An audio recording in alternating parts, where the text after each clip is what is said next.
Today we are testing the OISPHOOT dual car rig system. I have no idea how you pronounce the name of that company, but it stands for, oh, I should probably have one of those.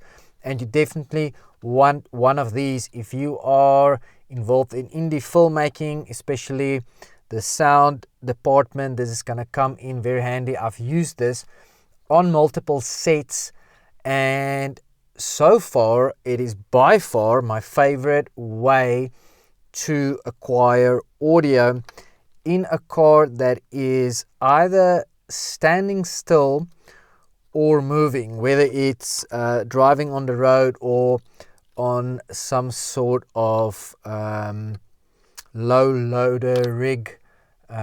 This is definitely a good way to go. The way it mounts in the car is with this cup holder this cup holder mount that expands when you turn it. I can really say it is quite effective, and it works in most vehicles. I haven't come across a vehicle where you can't mount it, because these arms are obviously flexible. These elbows can also be removed. You don't get the ball heads when you purchase it. You don't need the ball head. You can just mount your shock mount directly to the rig, and it is turnable. You can turn these, but as you see, it's quite stiff, which is good. You don't want it to move around, but it does make it easier if you just mount some ball heads to these. What are your other options if you don't go for something like this? Obviously, one of the options I've used many times is mounting a lapel mic, like a COS 11 under the visor, have it peeking out. Another option is just wiring up your talent, making sure that your safety belt doesn't cover the mic. But in my experience, this is a far more superior sounding way to go. So let me show you how I rigged this up in my car, in my very small, very compact Fiat 500. We'll do a driving test and a park test, and let's see how that goes. Like you can see here, there's not a lot of space, but I'm going to show you how we are going to rig this in here. So we just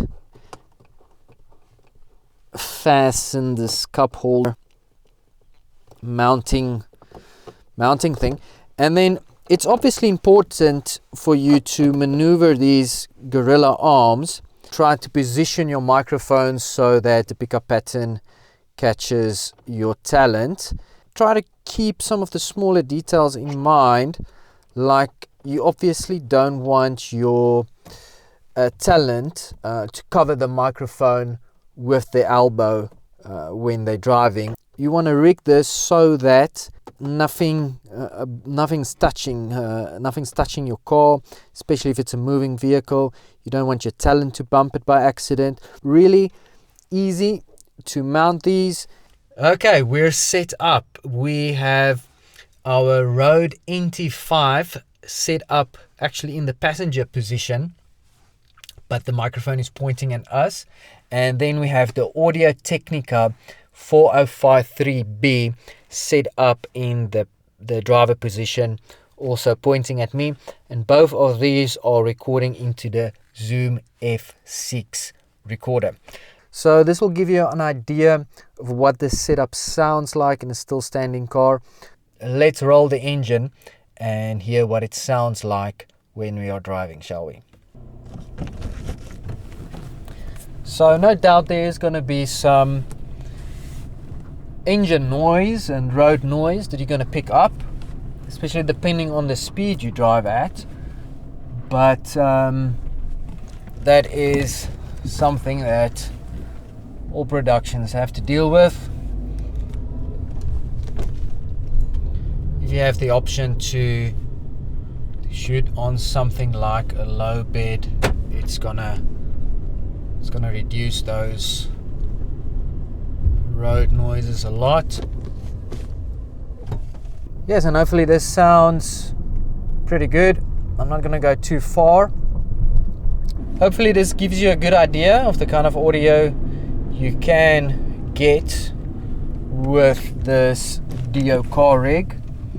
Very versatile unit.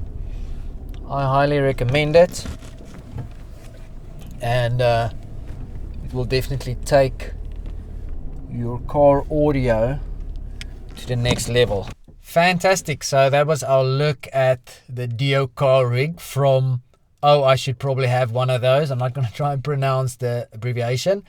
So if you're interested in buying this kit, I will put a link down in the description to Pink Noise. They sell in the UK, Europe, and ship worldwide as well. So you can pick it up from there. Please consider subscribing to my channel. I plan on making a lot more content relating to indie filmmaking. I'm going to try and cover all the departments from sound, lighting, camera, post-production, pre-production. We're going to look at all of it. So hope to see you around for the next one.